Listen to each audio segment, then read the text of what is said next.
Hello and welcome to this Q&A from the Fertility Alliance. Today we're joined by Sam, who's going to talk to us about her lived experience of fertility issues and how writing was something that she came to use as one way of helping her to cope with it. But Sam, welcome. I wonder if you could start Hello. telling us a bit about your personal experience. What happened to you? Me and my husband, um, we didn't actually decide we wanted a baby. We knew we did eventually, and we were waiting to see what happened. And in the meanwhile, I had an ectopic pregnancy, which caused some complications. I had to have a fallopian tube removed, and we were told that shouldn't affect anything. Still, it should still be doable. But another year went by, nothing happened. So by this point, we were then actively trying to have a baby. And yeah, it just wasn't happening. They just kept saying it was unexplained infertility because they couldn't find a reason why not. And then we went down the IVF route, and we had 3 rounds of IVF until we got our son. So a long journey, but so it took about 4 years. And then now we've got a little girl as well who came naturally shortly after my son. So very lucky. Congratulations. I wonder Thank if you. you could tell me a bit about how you first started writing about it. Yeah, that I'd always wanted to do my MA in creative writing. I've always loved writing. I'm an English tutor as well. I've been an English HLTA for years in schools. I've always helped other children to write, and I've always enjoyed it. And this was a way of me focusing on my writing. So I thought I'm going to do my MA, and it'll take my mind off all this infertility stuff. I will have a bit of an escape from it. I'll focus on something for me for a while. And then COVID hit, and I think that made it a little bit more closed in. I had to work on my own at home even more. So, and I ended up writing about the infertility instead, and it became my final project for my MA, a collection of personal essays about our journey. And yeah, it did really help. It was very useful. Did you always know that it was something you'd feel happy writing about, or did it just happen? Mm. I've always been quite open about it. Even before I wrote about it, I would happily talk about it to most people, really. I know not everyone can be like that, but I do feel like it's something some people need to be more open about to help other people, which is why I've always been quite open about talking about it. I think the kind of person I am anyway. I just like to talk about things that have happened to me. I've always liked writing about things that have happened to me, whatever that is. So this just kind of fitted into that. It was something part of my story, my experiences that have happened, and I wanted to get it on paper. Do Mm. you think that it's something that can actually be quite therapeutic? Yes, definitely. It definitely helped to remember every moment. Well, not every moment, but every moment I could try and remember, and then reading it back. I've just been reading some of the pieces before I've met you this afternoon because I wanted to just refresh on it.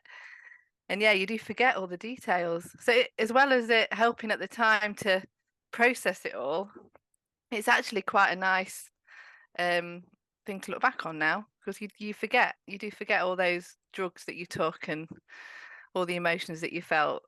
So I've got this nice collection now of which I will show our kids when they get older as well. You're talking about helping to process it, and I wonder if you could talk a bit more about how that might sometimes be helpful when you're writing. Okay, I think I had lots of thoughts, just lots of thoughts, negative thoughts. Will I ever be a mother? Um, Positive thoughts. We need to be positive. We need to be stress free. All those thoughts that you go through because you want to stay positive. You need to keep yourself sane. But then yeah, there are all these thoughts creeping in, and you start to think, "Am I not meant to be a mother? And why is this happening to me?" And it was a way of answering all those questions, really. And do you think that writing, I mean, I think they're things that are so common, they're things that come up so Mm, much, those kind of questions in your head. mm. And do you think writing them down makes you realize that some of them are not real in a way? I mean, is that how it can help, do you think?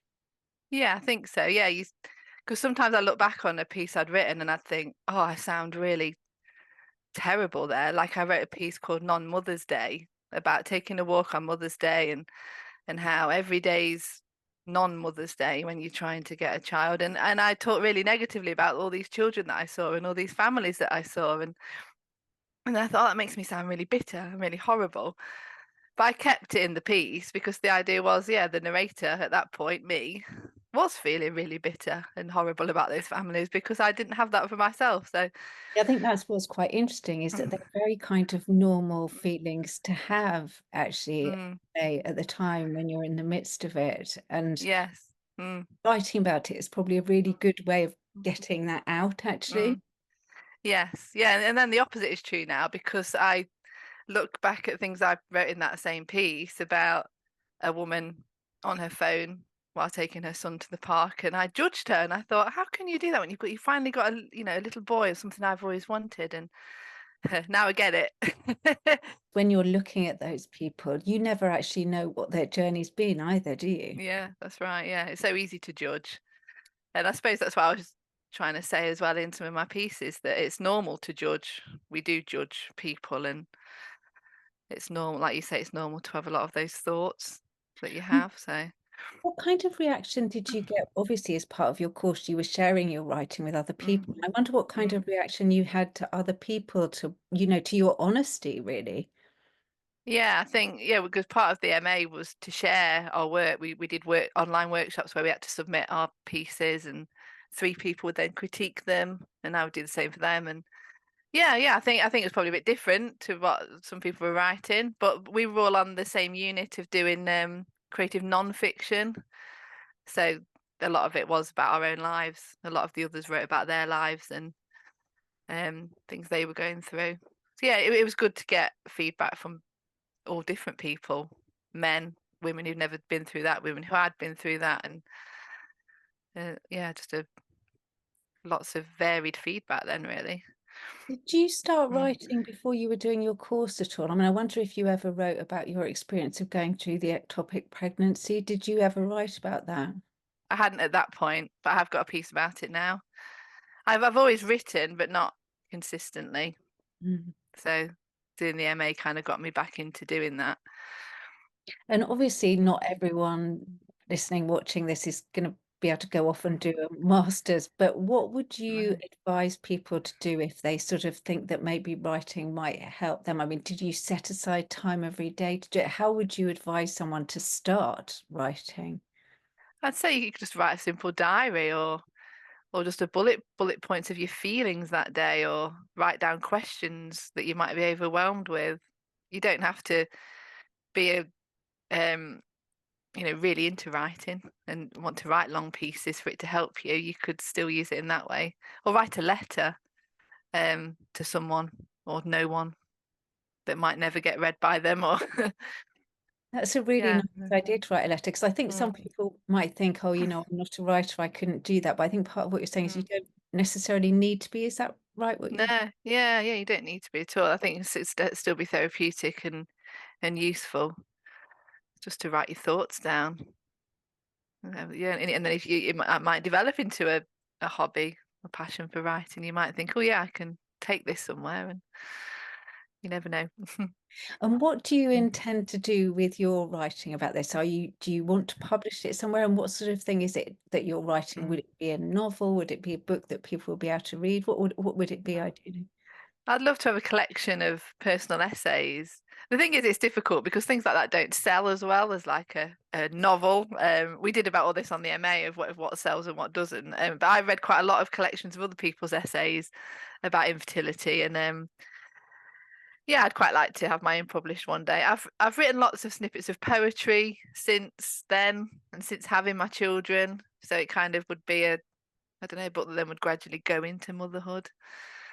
I've got lots and lots of little pieces that are unfinished as well. So one day I do need to collate them all. That'd be nice.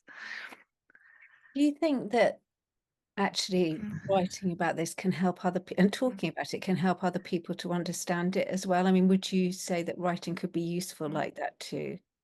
Yes, I think so. Yeah. I mean, those, I read a lot of those essay collections for research for the MA, but I think I would have loved to have read them anyway because they were very helpful. Just know someone's got the same feelings as you and they're going through it, this thing that's expected. in society that will just become parents, to know that actually I think one in four who struggle. So there's a lot of people out there who find it difficult, and it's just breaking that taboo of talking about it. Yeah, because you say you've always been open about it, speaking about it as Mm. well. I mean, do you think that sort of helped you to write, but did it also help you get through it too? Yes, yeah, I think so. Yeah, but me and my husband we talked about every part of it all the way through, and I think that helped. And we talked to close friends and family as well. We did know some people who'd also been through it before, which helped. And yeah, I think you just got to talk to people. But what I found interesting was when I shared something. I used to do an online writing, writing retreat, like a Zoom call during COVID. I think it's massive and it's still going now, but I just don't have the time to do it now. But it'd be like hundreds of people on Zoom writing together every Wednesday morning, and sometimes people would pop on screen and share what they were writing. And one week I went for it and I shared what I was writing about, which was one of my personal essays about infertility, and I got this great response from people, and I then shared that on my Facebook page to everyone we knew, because I'd not really spoke about it like publicly before. And then it's kind of like it opened up floodgates for other people, because once they know you're struggling, they say, "Oh yeah, I struggled, and I had this, and I know someone who had an ectopic pregnancy," and all those things that you don't think people are going through. Everyone knows someone who has, and everyone told me about it once I'd come out and said it. So building a community, you think, can actually be really helpful. Mm. Yeah, yeah, it's definitely helpful to know other people have been through things as well and come out the other side in one way or another. 'Cause it isn't just about getting that end goal of having a baby. It's knowing you'll be okay if you don't as well. That you've got to sort of make your peace either way and just know what you're willing to do and finding you're okay with it. And finally, what kind of tip would you have for someone else who's listening to this about kind of, is there anything that you think really helped you? Yeah, I think it's just writing your feelings down and reading it back and sharing, getting people's thoughts on it. Yeah, I found all that quite useful. And more generally, are you quite a big advocate of kind of actually talking about it? I get the impression you are. Yeah, yeah. I mean, I know that that doesn't work for everybody. Some people are more private. I've had friends who've gone through it and they've not really talked to me about it in detail, even though they know I've gone through it, because they're just not the kind of people to be as open. And yeah, I get that. It depends on how you are as a person, but I do think even if you are private, it might be helpful if someone is open about it and you can hear what they're going through. So Thank you. Thanks, Sam, mm, for talking to us that's about your okay. writing today and about your story. And thank So, you for sharing that with us. I'm sure it will be helpful for lots of people who might be thinking of different ways of being able to cope with going through tests mm, and treatment, and that maybe actually writing might be helpful to other people too. So thank you so much for it's sharing that okay. with Thank us. you. Thank you for having me.